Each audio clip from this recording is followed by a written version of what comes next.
Aye. Yeah. For this a long time. Let's go.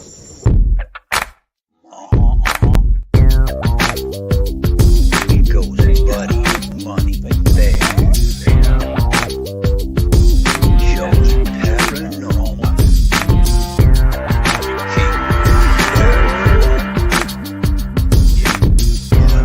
Money, there. Joe paranormal. Joe Legit paranormal. Legit paranormal.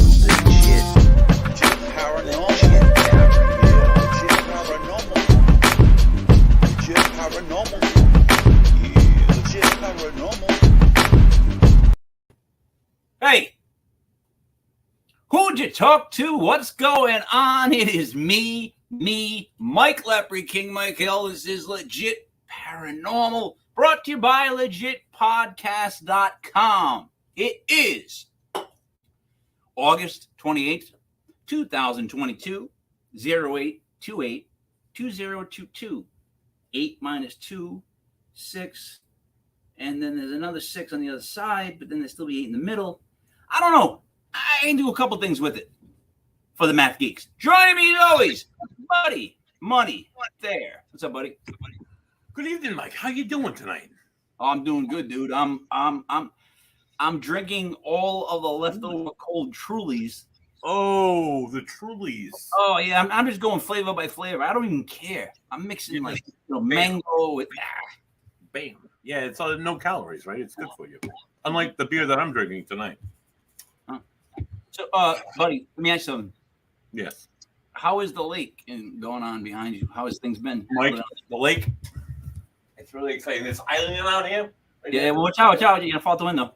You can't really see. Yeah, you can't really see me. Don't lean too far back. You'll fall out the window. Yeah, it's an island out there. It's out on the lake. Great fishing. I can't wait to hit that island tomorrow. Yeah.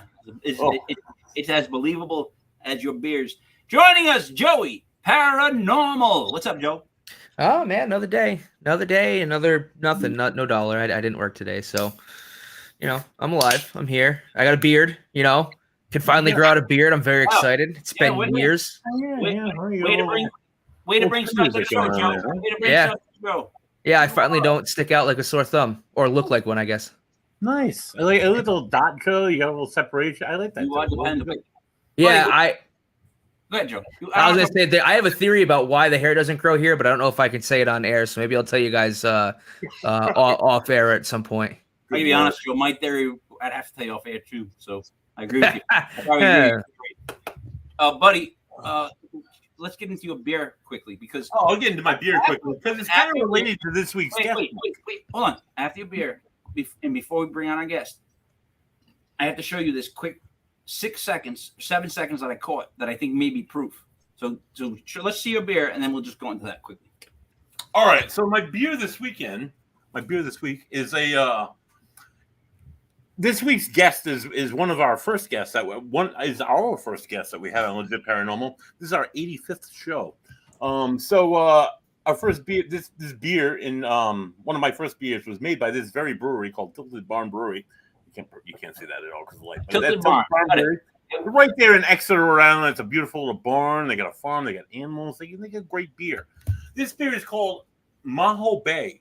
It was recently renamed from, it used to be called Water Lemon K, but people would say Watermelon K. So they changed it to Maho Bay. Reason why I say it's significant to this week's guest, because this week's guest, amongst being a clinical social worker, a therapist, a Reiki Master, Paranormal Investigator, she cruises more than anybody I have ever met in my entire life. So Maho Bay, it's tropical, it's fruity, it's delicious. I'm going to enjoy a few of them tonight because our guest is also Italian, and I'm sure there'll be many references made to North Providence. So I actually was just thanking God that you didn't say our guest is also fruity and delicious. No. She's my aunt, so she's not fruity. And then pan to a box of Fruit Loops. So, all right, guys, so just really quick, I got to show you this. It's been bothering me because I think I discovered something, but I think based on how we are as a society, I don't know if it'll hold up. If this is a jump scare, I'm going to kill you. Just getting ready for the Legit Paranormal Show. Michael, listen to me. Who just said that? It's me, God. Oh my God. That's what I just told you. Well, yeah. But this is amazing. I'm going to tell everybody. I'm recording this. We can all hear you. If you tell everyone, they won't care. Everyone's become saturated. True. Why would they believe you in the first place? True. No amount of proof will ever prove No. anything. See, and that was it. I gave up. Like, he was right. He convinced me no amount of proof would matter. It didn't matter. I just shut it off. What did he say, Mike? What? What did he say? Oh, God was just telling me how I was going to win the fantasy league again. I thought that's where this was going too. The And Lord is wrong. He stopped down to just wish me luck. Call And, James Anito. The demons are amongst us. He knew how heavy my shoulders have to burden. So, but honestly, It's gonna be our terrible. guest. It's gonna be terrible. So our guest is Hi, guys. from scenic West Warwick, Rhode Island, licensed clinical social worker, Reiki Master, Paranormal Investigator, kind of like a sensitive almost a little bit. And my beautiful and lovely, talented aunt, Dale Belluscio. Welcome to the show, Dale. Thanks, guys. Dale? Hi. Sorry about all that. But, it is something. You give me a day where I get to sit in front of the computer and, odd things will become. Dale, how are you tonight, though? I'm great. How are you, Mike? I'm doing all right. I'll be honest.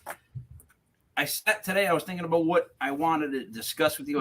What questions I wanted to ask, and they're general questions overall. But I kind of want to hear your thoughts.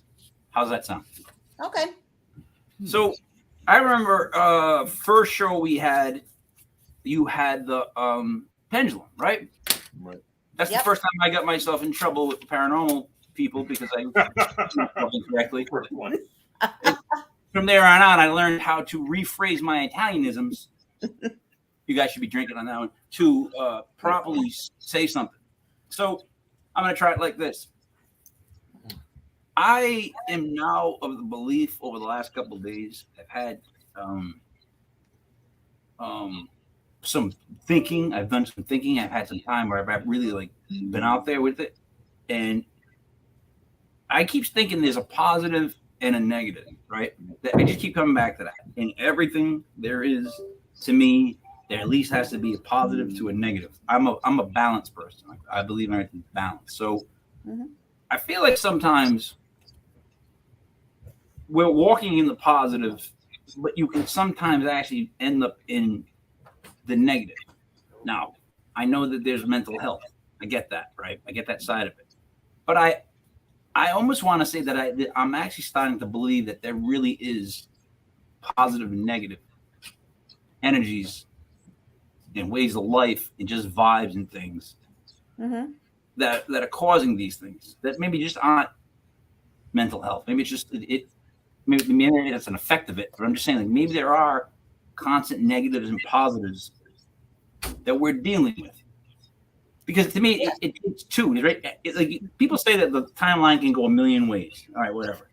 But my theory always is you can't slice anything thin enough where there's only one side. So you got two sides to everything. And I always feel like two is stronger than one. I don't know why I always feel like that. It just feels like two people, when they come together, are always stronger than one person. So I always think two is the number. It's positives getting together. Am I making any sense? That's what I want to know now. That's why I roll those down. Absolutely. I completely believe there is positive and negative. Absolutely. If you look at everything in this world, everything, there's two sides. Up, down, right, left, black, white, everything. If there's one side, there's another, right? In the entire world. So absolutely. I've always believed in the positive energy and the negative energy. I felt it. I've felt both. So I know this both. So, and they need each other to exist. Yes, they do. Because like you said, everything has to be balanced in this world. And that's even in the mental health field.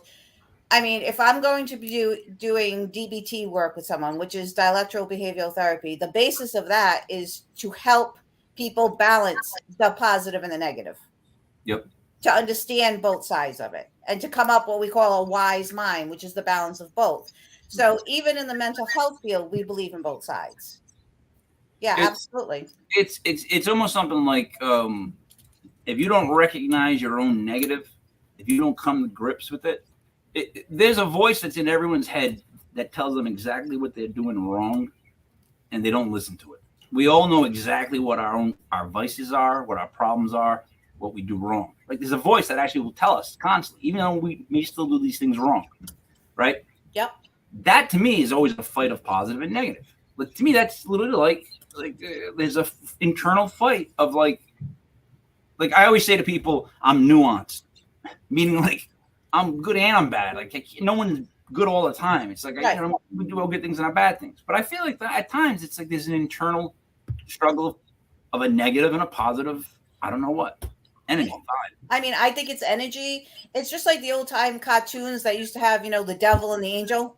Yeah. Whispered in your ears. I mean, it's the same thing. It was so funny back then, but it's true. That's what it is. It's the negative and the energy that's fighting throughout any day. And Michael, I agree with you. Nobody's 100% positive all the time. But then on the other end, no one's 100% evil on the whole time either. They have to have even little glimmers of some positivity. Sometimes it's hard to see in some of the real evil people. And I like what you said, Mike, about mental illness sometimes isn't always just negative. And that's like a pet peeve of mine. Like, to get off topic a little bit, when we have like school shootings or everything, the first thing everyone always talks about is the mental health piece, right? Oh, the person must have significant mental illness and everything else.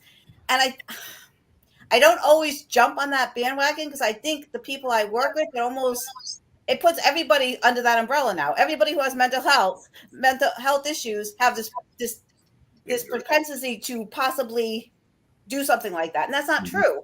No. Because they have mental illness doesn't mean they're going to get a gun and blow up a school. Like, I hate how that's the first place everyone goes to. I really do. I believe there can be pure evil in this world too. Well, I also believe that it's it could be just their social upbringing.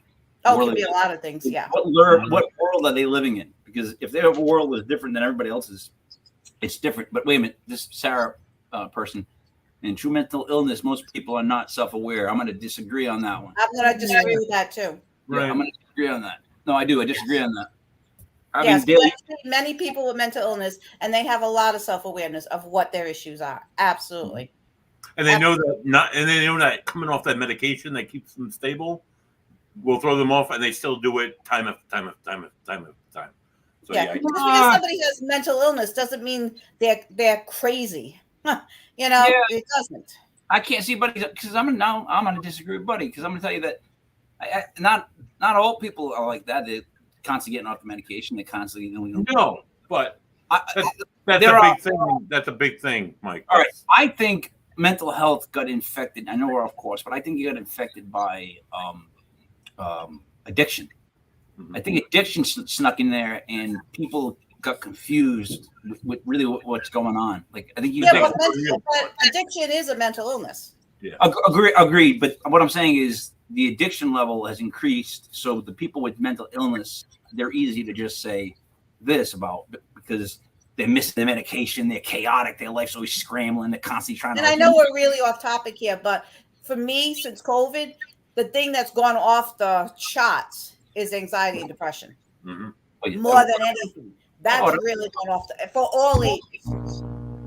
Well, buddy, microphone. Touch the wire. Buddy, the microphone. Touch your wire, buddy. Touch your wire, buddy. What? There you go. I think that actually might have been me, guys. I was trying to adjust my mic. No, it happened before. Don't worry. We got it. So, staying on course, I think it affected the high school kids, the ones that were supposed to be learning how to socialize, by far the most. I mean, between that and the internet, if you want to get off course, that completely ruined how these kids see the world. Like, they can't go out and just go to a bar. They just can't go out like a store and buy something. It's a whole, like, oh my God type thing. Whereas, at that age, I was never home. But, so anyways, because here's my theory, buddy. People do deal with their mental illness, and they do make sure that they do take what they're supposed to take, and they do make sure that they try to adhere to what they're supposed to adhere. and sometimes it just doesn't work. There are Right. times where there's lapses where this is where I guess I brought back the negative energy. It's almost like if you ever suffered depression and you had to make a phone call and you find yourself sitting there for 30 minutes looking at the phone, and it's you just can't make the phone call. You can physically do it, but you just can't do it, and it's like a block, and it is like a nervousness about making that phone call. So you sit there with it. Now, to me, that's dealing with mental illness, but it's still not winning in that moment because you can't make a phone call, right?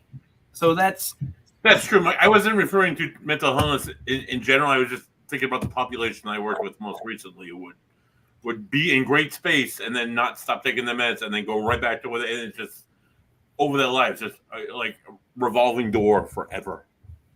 I think paranormal is a gigantic umbrella.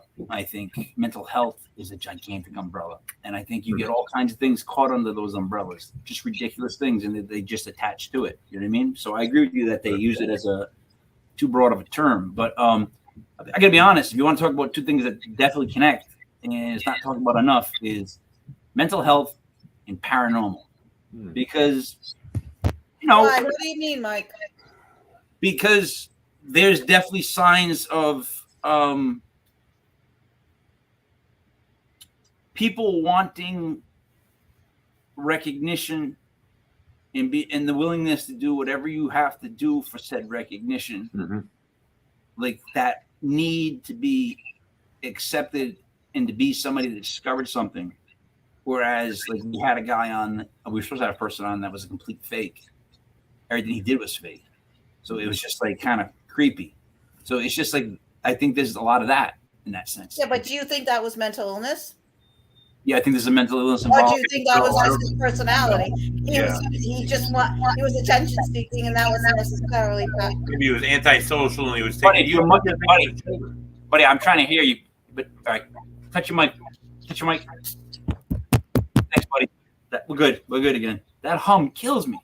I'm not sure if that was mental illness or if that was just that man's personality. I think it was a personality disorder. Umbrella. I hate to just throw everybody whose behavior is slightly off under that umbrella. You can't like personality disorder is a whole different. I don't know if it's necessarily mental illness. It's just some people are just narcissistic, or some people are just like wicked egotistical. Or some people are wait a minute. Of other people. Where do personality disorders fall then? If they're not mental illness, it falls under mental illness. All right. Yeah. Right. Technically, it falls under. It's under the DSM-5. It's a mental illness thing. Yeah, it is. But I'm just saying there are some people that their personalities could just be like that, and is it actually mental illness, or if it's just who that person is? I don't know. Some people tell batshit stories. Some people want attention for no reason. Right. All right. To me, again, that's where I'm going at. That to me is a problem. That is becoming. All right. I consider that a mental illness. I guess the difference is, Mike, is can it be treated? Yes. Can someone like that be treated? Do they really know there's a problem though? Do they see if they don't see it as a problem, it can't be treated? No. Yeah, that's true. Right. Yeah, that's true. That's therein lies the problem. If something becomes normal, something becomes accepted, then there's not a problem. Right. All right, but so I mean, I'm still saying they still bounce. They connect the paranormal and mental health. I'm just saying let's put it this way. I was involved with basketball for 15 years.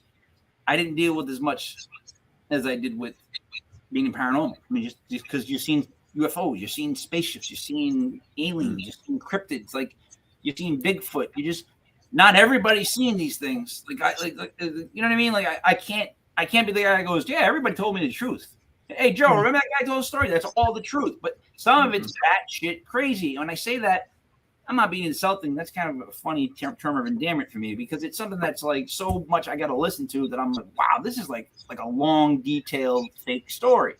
So, Joe, I know you're comfortable right now, but do you understand what it means to combine the two and where I'm going with that?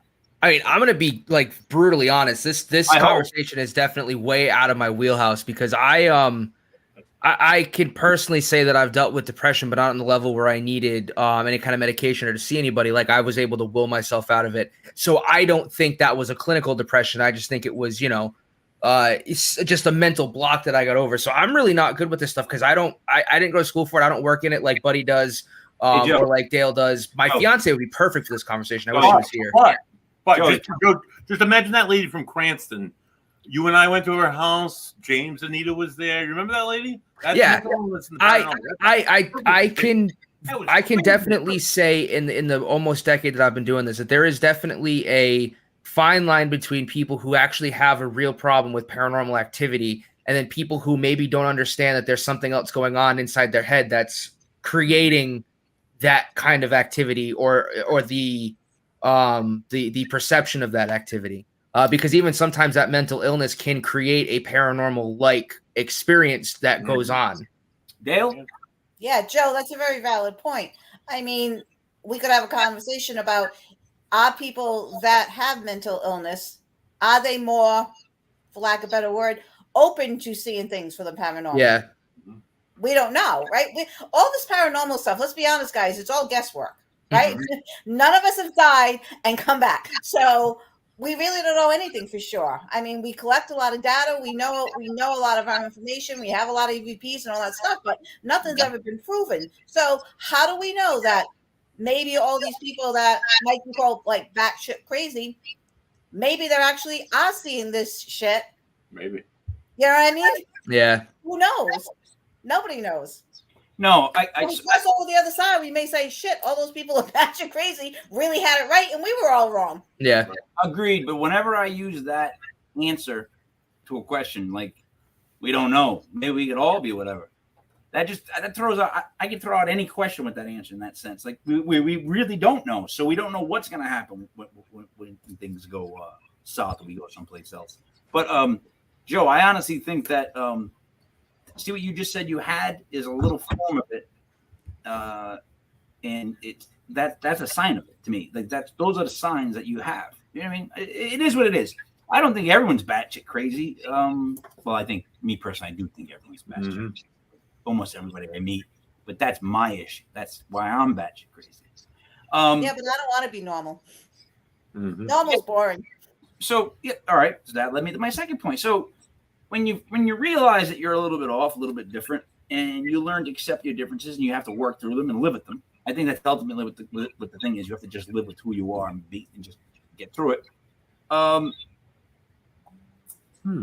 It makes those certain people definitely different mentally. They've gone places mentally that we haven't or others haven't. Like, I don't know how to explain it. I'll explain it this way. I'm crazy. I consider myself somebody who's clinically crazy, but like I am just who I am. My mind, when it thinks about stuff, it's like a million things at once, and it's a lot of information. And if I let it go, a lot of times I'm playing music and I'm keeping myself where I'm at, not trying to go nuts. But it does happen. So like I do have to control that, because if not, but you know this, like I'll sit and I'll just start talking about stuff, and I'll come up with like a TV show that me and him are going to star in, where we're like cops that own a bakery. You know what I mean? It just ends up like being something that's ridiculous, but it's like it doesn't stop. So I do deal with it all the time. Now I deal with people in the paranormal, so it makes me more perceptive when I pick up on somebody. Like I said, the worst thing I've ever done in this whole time I've been in legit paranormal, right, and has nothing to do with Mike and Dank. It was when I was at the live show, and that person that was described before was talking to me for 30 minutes straight. Buddy left me alone, and it was just getting Dale more and more. I'll explain to you later. There was like a clown wrapped around the person, and that was ridiculous too. She had a relationship with the person. So one thing I did that I really regret, but it was just like a gut reaction, was when she said, for some reason she just stopped and she said, I've been dealing with really severe mental depression all my life. And my response was, you don't say. And I'm like, oh, it was like, you know, you're talking to your kids and and you're like, yeah, you don't say. And I realized I said that to him. I'm like, oh, that's just not a nice way to acknowledge it. You know what I mean? So, all right, I'm gonna get off that because we're at almost at the 30 mark. I do have a quick question, Mike. There was a question put forth by one of our viewers in the chat room. Sarah Youssef said, people who have had trauma in their life often come off with hypersensitivity. How do you feel about that, Dale? Being someone that is a therapist and a paranormal investigator. Absolutely. Mm-hmm. That's how we survive our trauma. I have trauma history myself, significant as a child. Mm-hmm. Of course, I'm hypersensitive. I mean, I don't know if she means hypersensitive to the paranormal or just like hypervigilant, because those are kind of two different things. I honestly just think the more pain you feel, the more emotion you feel, the more you open up. The more you do of thinking, the more your mind goes to places that maybe some others don't. It opens up. I really do think, like in other words, if you only let your mind go to the good thoughts, it's like you're purposely blocking out any bad thoughts that pop into your head, right? Technically, because we both gotta have them both, right? So let's see. So Sarah agrees. Sarah's like both. Right? It's I think your life affects you and changes you and opens you up. I do. So Sarah, hypervigilance, absolutely. As trauma survivors, we all do it. That's how we survived our trauma. Mm-hmm. We had to make sure, and hypervigilance basically is just we have to know where everyone is at all times, no matter where we are. And that's what keeps us safe. Hypersensitivity for me is more like when I walk into a room, I can feel the energy again, because that's what help me feel safe. Mm-hmm. So they're similar, but they're a little different. I hope that answers her question. So yes, absolutely. Trauma survivors absolutely have a hypervigilance and hypersensitivity to this stuff. Absolutely. So now back to paranormal. Going into the paranormal field. I have people that just treat it like it's all positive.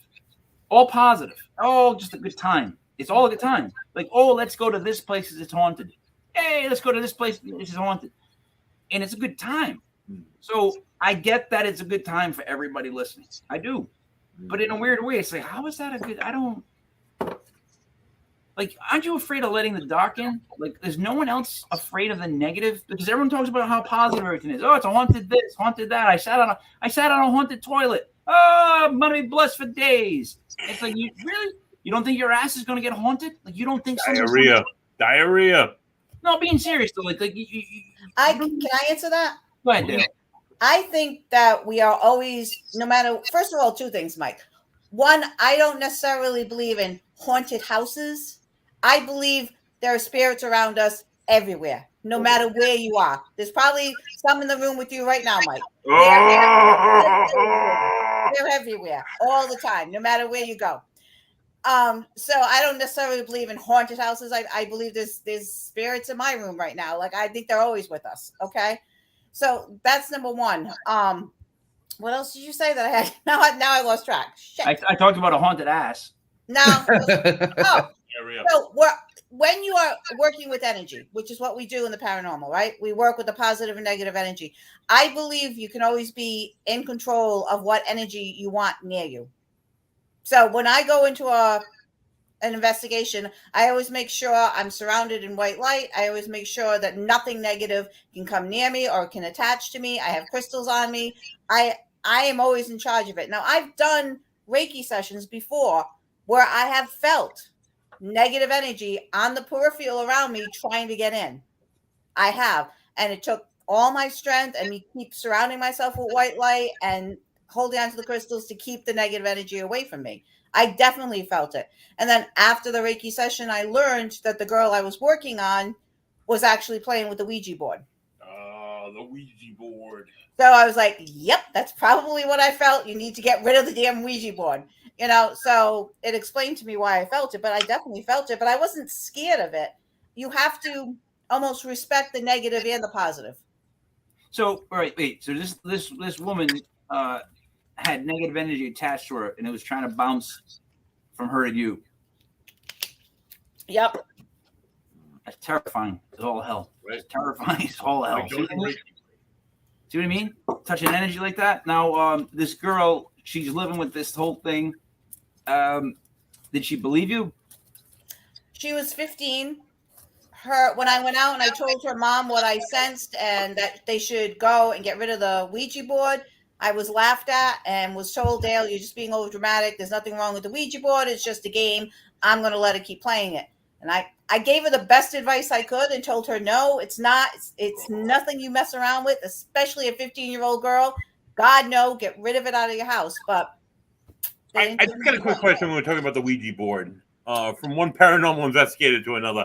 I'm gonna be like Mike and speak for the dumb. How does it separate what you're doing with the Ouija board and what we're doing when we're asking spirits questions? How does EVP sessions? I personally believe that with the Ouija board, it's directly linked to the evil side. Okay. That's how I feel about it. And again, I could be wrong, but that's how I feel about it. So I've always stayed away from it and kept away from it. As have I. I'm just putting that out there. And my spiritual advisor, Roland Comtois, has always taught me, Try to get him. don't go near the Ouija Now, board. Dale, can I ask you a question? And I feel No, like just Joey, I don't like you. You can't ask me. Anything. well, Girl, Dale. because we're friendly, I'm gonna kind of just poke and pry a little bit, because I kind of know how I feel about Ouija boards as well. But you're thinking about it, Ouija boards. What you're doing is it's not necessarily the board. People always assume, oh, it's a children's toy, and it is, but it's not the board. It's the fact that you're opening up a doorway or a window into that spirit realm. So, in your opinion, how is that different than using dowsing rods or using a crystal or a pendulum? Thank you. Oh, that was slipping my mind. Thank you for hitting me with that. Like I said, I don't know. I've always been told by the people I trust, stay away from it. And the couple of experiences I have had using the Ouija board when I was really young, scared the crap out of me. And then recently, well, about 5 years ago now, we were at Paracon. And remember that guy that made those really cool Ouija boards? Yes. And I happened to win one time. Actually, I remember that. In a raffle, right? I won the Ouija board. And I'm like, all right, so I'll take that as a sign. Like, I got to take this stupid thing home. I took it home and I felt so uncomfortable having it in my house. Like, I couldn't even keep it in my house after a half hour. I went out and threw it in my dumpster and got rid of it because I couldn't even stand having it in my house. So you should have used it to talk to Tom. No. I like so Sarah in the chat. No, Tom is in my new house, not the old house. So Sarah in the chat actually made a comment that I think is kind of what I was hinting towards. Is she said it's about placing intention, and I think that's exactly hitting it on the head. Is when you use the pendulum or dowsing rods, you're intending to talk to spirits, but you're not necessarily trying to open up a window or trying to just reach anyone. You're trying to kind of target a specific spirit or a specific reaction. Whereas when you use a Ouija board, it's kind of more of just an open gate. And also, Joey, I think a lot of people that use the Ouija board also, they're not experienced into opening the other side. Yeah. You know what I mean? Time out. Bullshit on all of it. The Ouija board is a negative board, period. It's a negative, supposed to scare you board. No one ever plays with the Ouija board, which now has like you can get a Family Guy Ouija board. Yeah, that's where we're at with these things. But anyways, no one ever is like, "Ooh, Ouija board, tell me good news." No one. People aren't built like that, so they know instinctively. They sit down. Some bad news is coming from Ouija board. We're gonna get scared. Hey, is there anybody in the room with us? Do you want to kill any one of us? It all goes negative. Like, it just all goes negative when you see people with a Ouija board. They're like idiots. And then we found out, like, what, 2 weeks into doing this show that you have to close it out, technically, before you have to go up and click on the, click on the X and close out the window, Mike. You got to do all that shit. And it's supposedly really bad if you don't close it, too. You never knew that, Mike? You never knew you had to close out the Ouija board? Dale, I don't use Ouija board. Instructions. Why is that not a big yellow you would think. Fluorescent, I love that word, fluorescent paper that comes with every Ouija board that says, hey, dum-dum, close it out when you're done. That's all it needs. And don't break contact. You can't break contact. It's marketed as a game for kids. That's why. It's not marketed as a paranormal tool. They can't do that. They can't say that, what it is. But they should still advise you to close it out. They should. I agree with They Mike. should, but they don't. For legal reasons, they probably won't. Like a disclaimer. Hey, not that we believe in Satan, but But you may Satan be could come invited into into your your living room house. if you don't close this out. Sarah is she's nonstop. She's Nonstop. pretty funny, but she's wrong here because life, the game of life. I love She's Great gonna game. play. I hate Monopoly. It never I ends. do great deals and I'd rather play Monopoly than stick. And that's when it find out, ends. oh, I had twins again. I got to put little things in the card. Stupid game. Yeah, stupid game. Now, all right. So when you go to these locations, you're more akin, I guess, to feeling negative energy than Buddy is, right?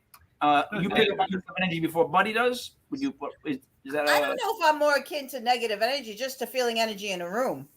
There's been times, Mike, where like even just a couple of weeks ago, or last weekend, we were walking through a room and I'll be walking through the whole place. It's a giant place, and I'm walking to a specific area, and I'm like, ooh. And I turn around, I look at her, and she's like, ooh, yeah. And like we're both having it at the same time. Or like I'll tour a place first, and then I'll wait for them to get there, and I'll wait for her response. And where she has reactions, I have reactions. So we kind of try and focus more around that area to investigate because it's Joey, how the hell do you fit in with this then? I just bring and set up the equipment. I don't personally throw a shadow last week, so there's that. I don't get feelings. I usually don't. I don't really see stuff. I typically don't hear stuff.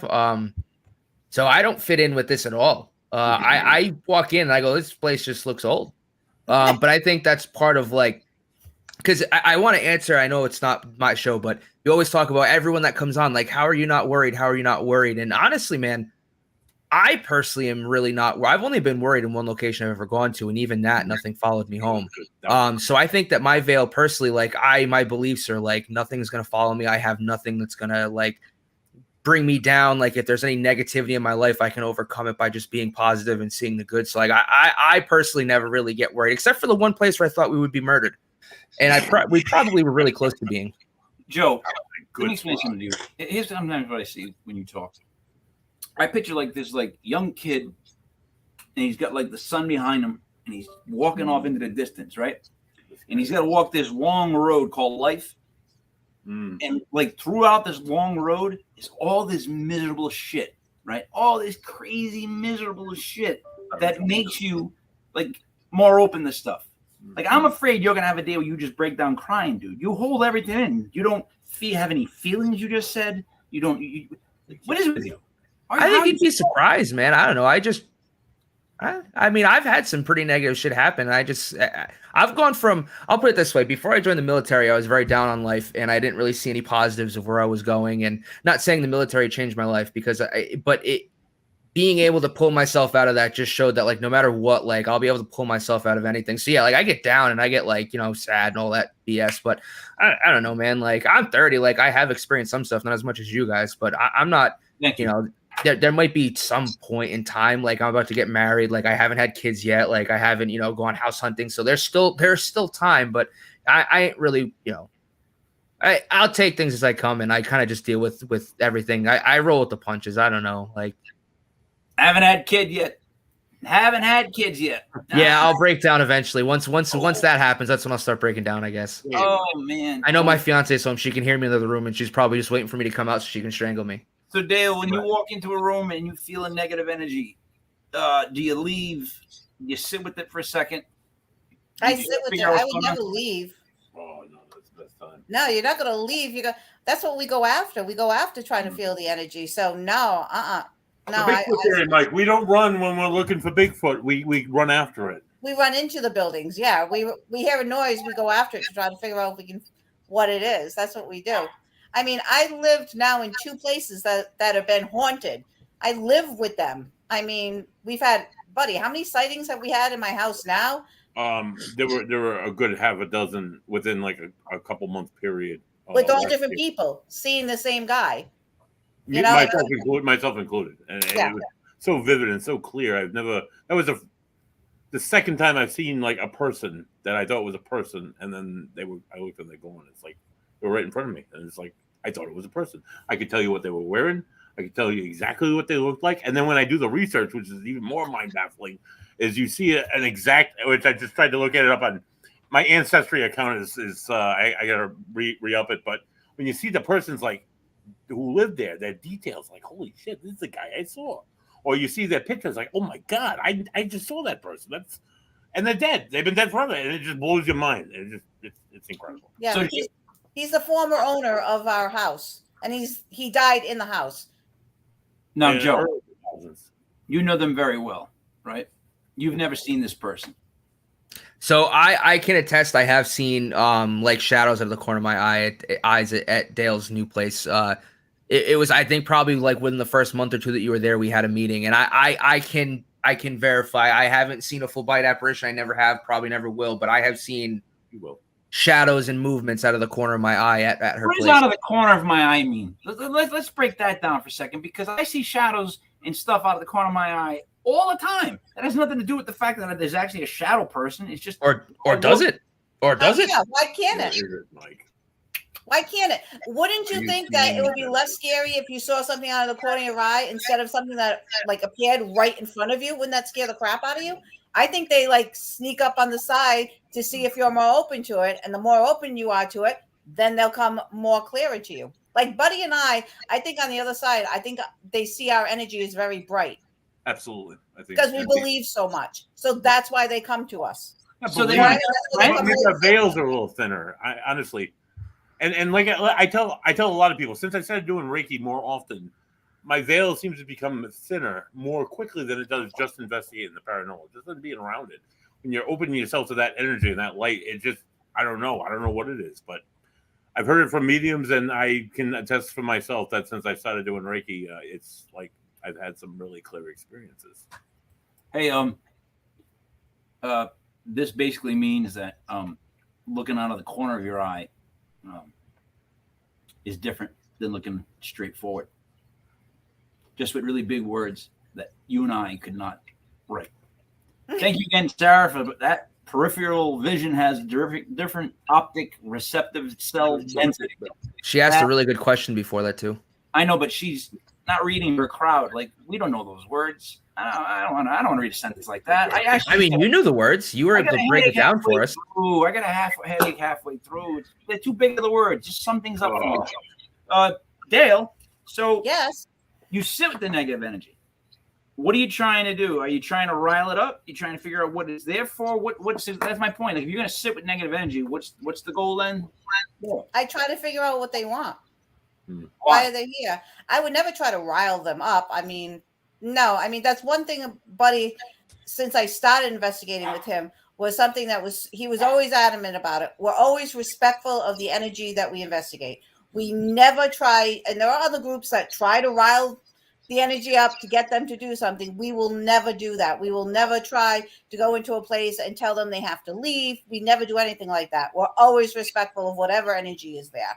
So that's what I try to do. I try to sit with it and figure out what they want. If there's a message, I personally think a lot of times the negative energy is just unsettled energy of somebody that was here and maybe has unfinished business. I don't necessarily think it's evil. I think maybe it's upset or something, and they're trying to get us a message. So I try to figure that out. But the thing is, I guess what I'm saying is, so when you feel negative energy, your immediate reaction is to kind of go all Scooby-Doo-ish and figure it out and get to the bottom of it. Yes, Scooby-Doo. Scooby-Doo is my favorite show. I love It was that a great show. show. People asked me, they were really trying to figure out things. Like, they were the first paranormal investigators. They were. Before the Ghostbusters. They were. Yep. Anyway, so back to Scooby-Doo. Buddy, would you like to throw a question? I'll open the floor for you. Ooh, would I like to throw a question out on the floor? If you don't have one, go ahead. Oh God! Oh my God! Yeah. All right. How do you when you're as a paranormal investigator, as a mental health clinician, how exactly do you tell the difference between somebody? I know we've touched upon this, between somebody who is mentally ill and somebody who is experiencing the paranormal. She just said that you can't tell. You can't tell. She just said early in the show. She actually said early in the show, if you were listening. Oh, my God, Mike. I'm sorry. He doesn't listen to me, Mike. Your aunt said actually that it could be real. We have no idea. And then I went on the whole thing about how I can't stand that answer. I remember all that. All right. I just want to make sure you were with us. Joe, I you have should a have question? just said that. Like, I should have Joe, just do you said have a that. question? Good. Yeah, so recently, Dale, we investigated a really interesting location. I feel like I probably asked this to a lot of the investigators that come on, but has there been a place that you've been with Ocean State Paranormal or not with Ocean State Paranormal that you've been really excited to get into and would like to revisit? We'll go a little more. We'll change direction and go a little more actual paranormal investigatory with this one. There you go. Yeah, I really liked the last place we went to, and now reviewing just the hour I have like 20 EVPs already. Like, Okay. and it's really interesting because I mean, this has happened to us before where we investigate a place, we think it's kind of quiet, we don't get a lot of personal experiences and stuff, and then we listen to our recorders and we have all this crap, and that seems to be happening already to this. I mean, I caught something that sounded like my name from a little kid and everything. So the little kid's been seen by a medium in the same area too. So that's like I said, the medium said that the kid died in the river and floated down the river, and his spirit ended up in the building. So it's interesting that you hit upon a little kid. Yeah, twice with a little kid too. So it's kind of weird. Here's my question now for the 3/4 mark. I've been asking in the last couple of shows. No one's really been able to get a handle on it, but that little video that I made was just basically to poke fun at the fact that, like, what do you think we need now for proof for people to actually believe it? Like, what has to happen for everyone to go, oh, we all believe in Bigfoot, or oh, we all believe in ghosts now? That's never going to happen, though. And you know why it's never going to happen? Because one of my friends told me this. Charles said this, and he couldn't be more right. If there was concrete proof that there was something after this, right? That there was paranormal is true, everything we believe is true. I'm afraid suicide will go through the roof. Because if everyone knew for sure there was something on the other side, they would get sick and tired. I'm tired of this side. What's next? Right. All right. That's one of the main reasons we don't have concrete proof that there's something on the other side. So all right. So I also worry about that on the flip side. The people that live their entire life for another life, like they live this life just so they go on to another great life that's going to be so much better, and there's going to be lights and free sandwiches. And, what are those shakes? The ones they do on St. Patty's Day from McDonald's? Shamrock shakes. Oh yeah, all those to everybody.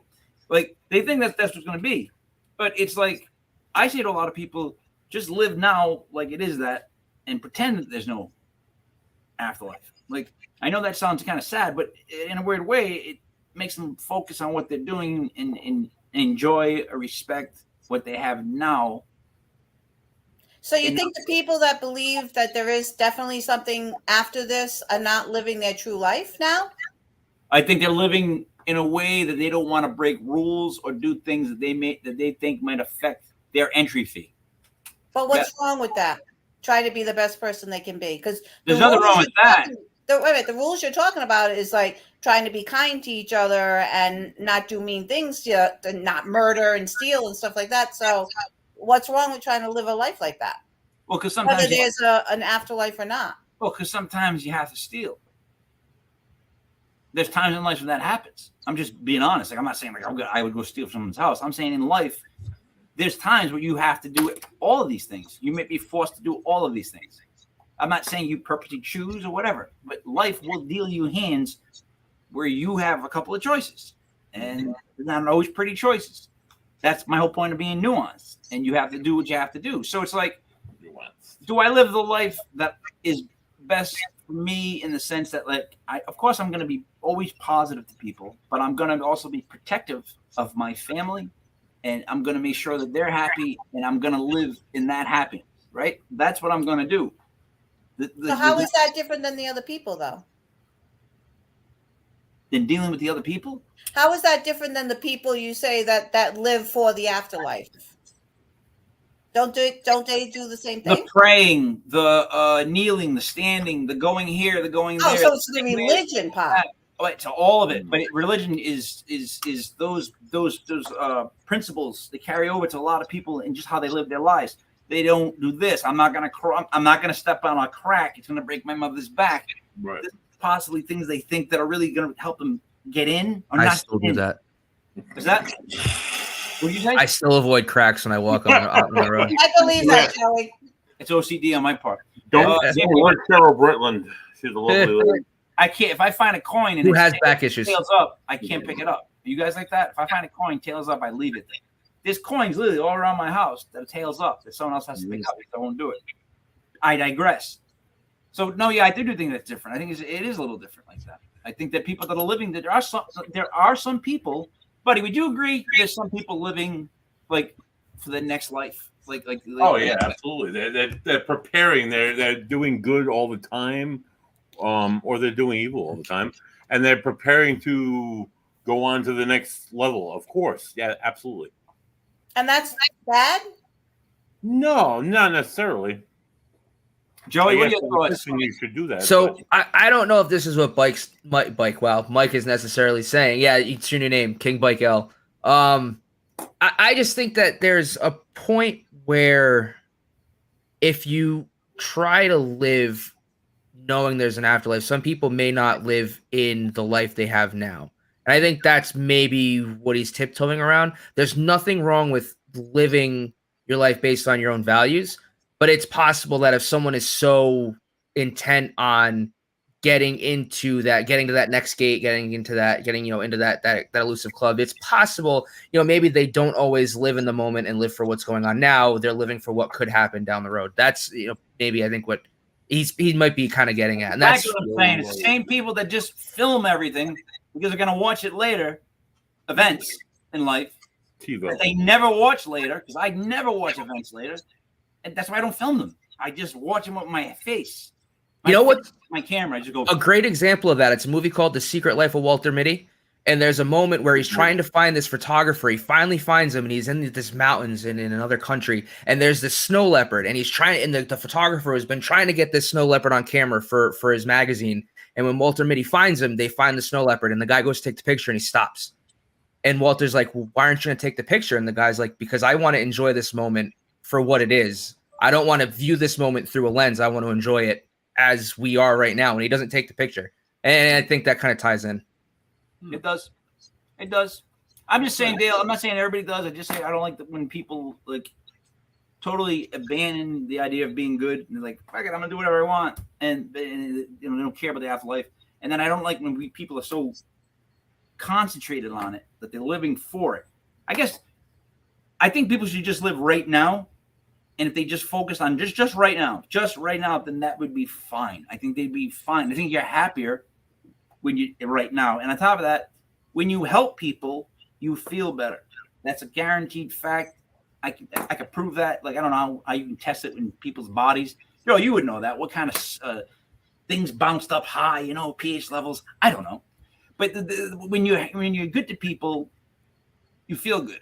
You do good, you feel good. That's the simplest things I taught my kids. You do good, you're going to feel good. You do what's right. Like sometimes you got to do what's right, even though it might not be right. I guess that's where I go back to the whole nuance thing.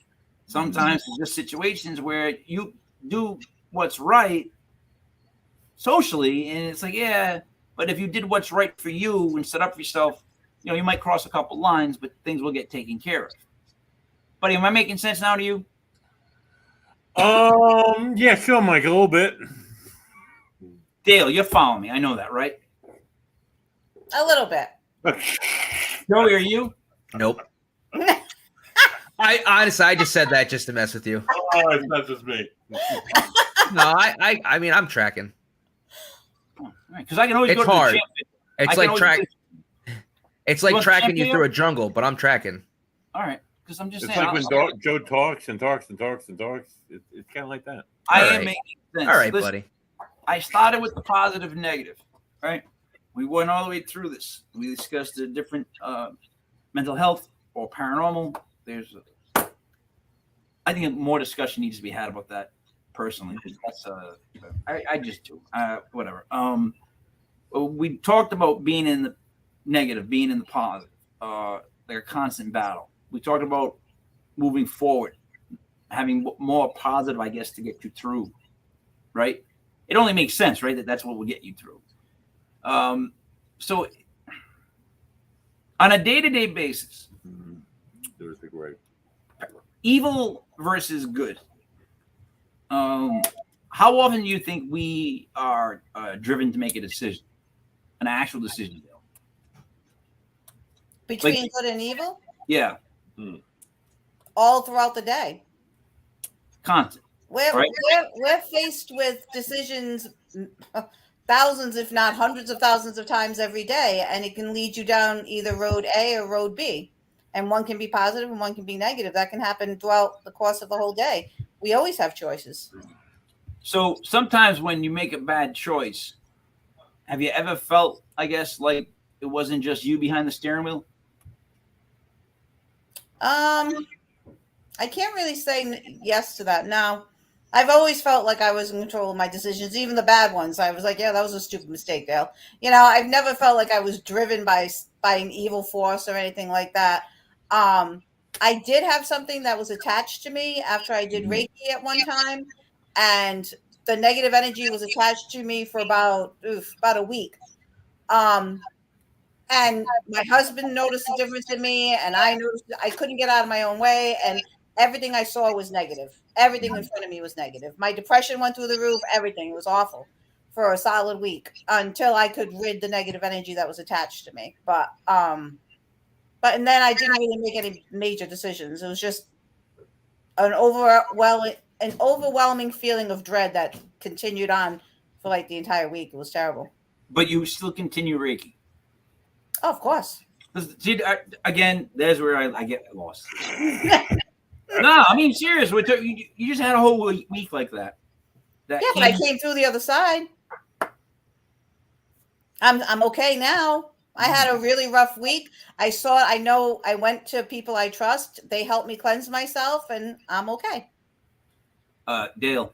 Yes. I could jump off the roof of my house, land, and be hurt for about a week or so. Tell everybody all about it, and I can say, hey, well, you know what?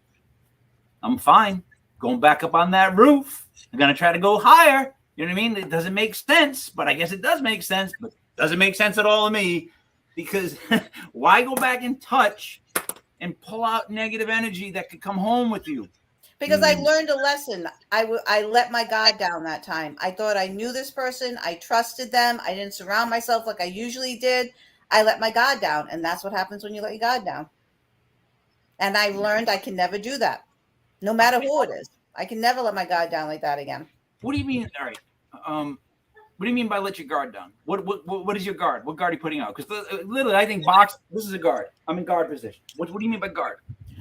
Before I step forward into the Reiki energy, I surround myself in white light.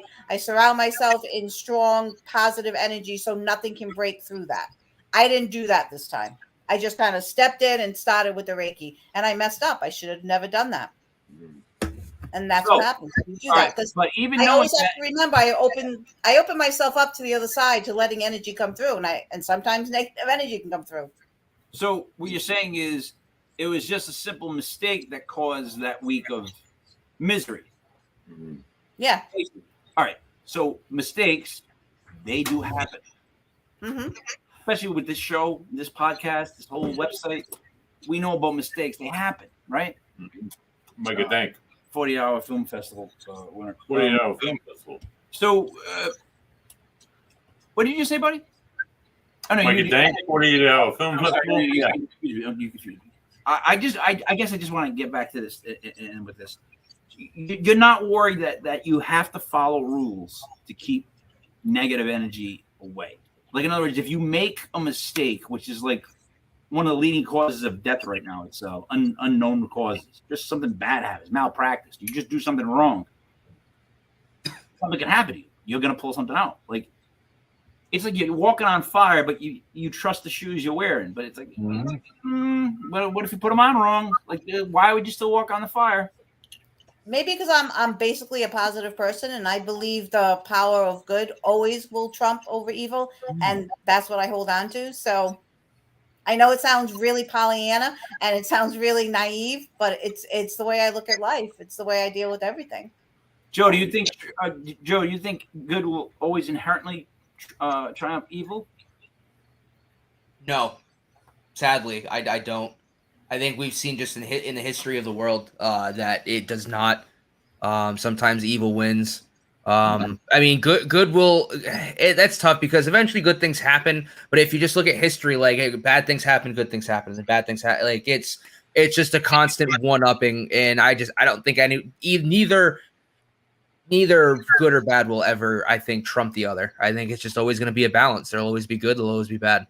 Buddy, your thoughts on that? Absolutely. I completely agree with Joe. I don't think there's ever going to be the good will never triumph over evil.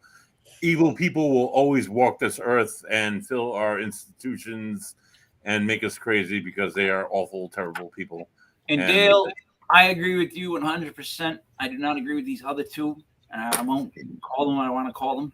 Friggin' Italians sticking You together. have to believe. You have to believe. Do we drink if Buddy mentions Italians? You have to believe that the good will be evil. You have to believe that.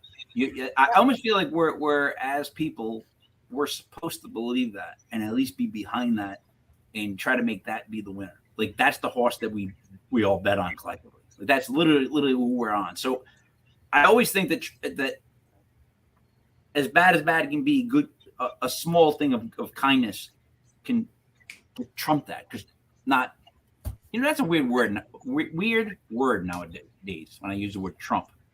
Yes, it is. Do you know what I mean? Like a small act of kindness sometimes is gigantic. So it's like, to me, I always feel like good has much more power than evil. Yes, it does. That's well, I mean, now we're getting on a little bit of a different conversation. No, we're not. Keep your notes, Joey. Control yourself. HR on Tuesday, 11:30. Oh yeah, get him in HR and have the HR director jump off the desk and like. If he doesn't, I want 2 drug test screenings on Tuesday for him, please. Tuesday, right away. 8:45. Two screenings. Yeah. Oh, yeah. Now, buddy, actually, Joey, what would you like to say to wrap it up?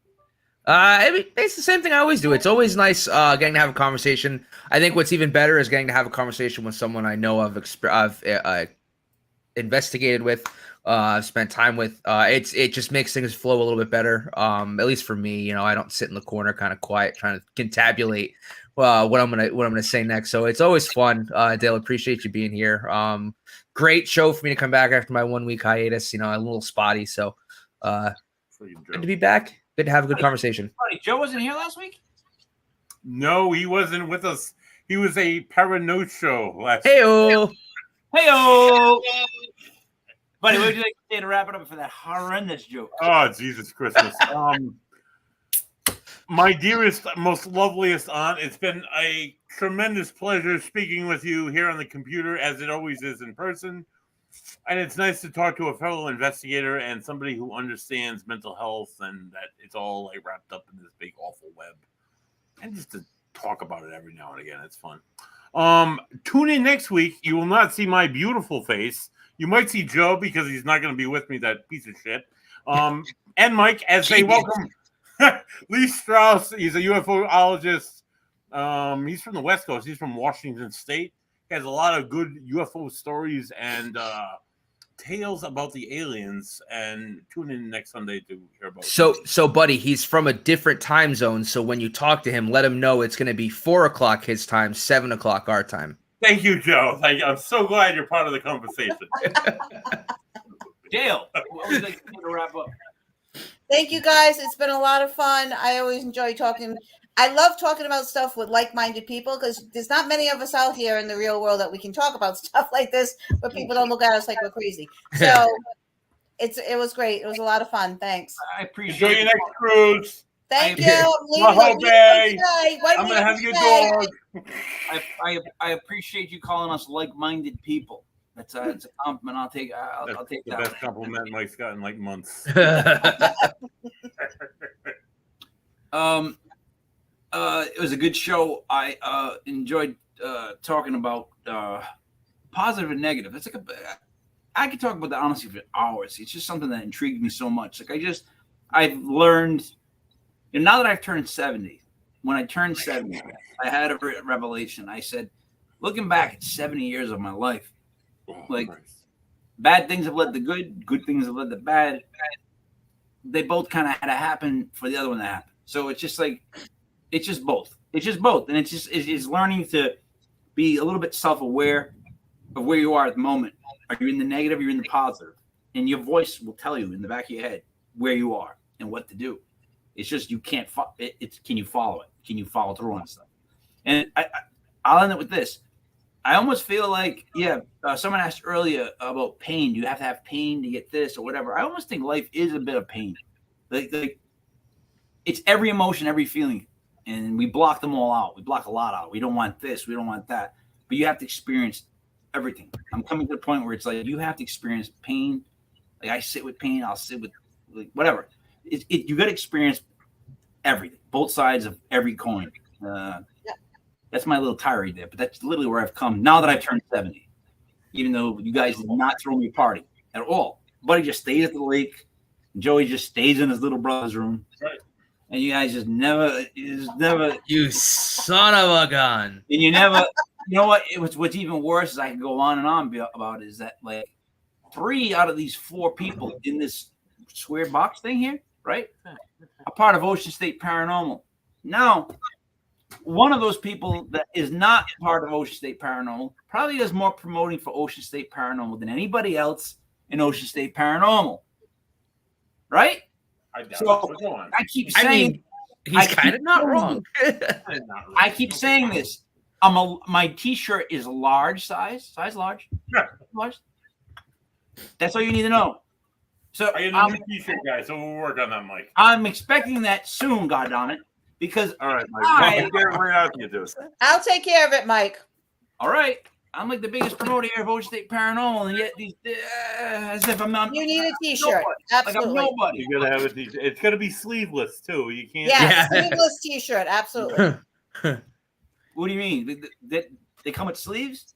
So for Dale, Joey Paranormal, Buddy Money, there it is. Me, Mike Levy, King Mike. Y'all, this was Legit Paranormal, brought to you by LegitPodcast.com. We will see you again next week.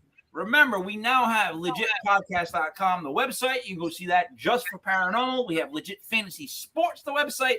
You can go there just for our sports shows. And we still have LegitPodcast.com. Come see everything. And some really weird photos of Joe. And next time we are out.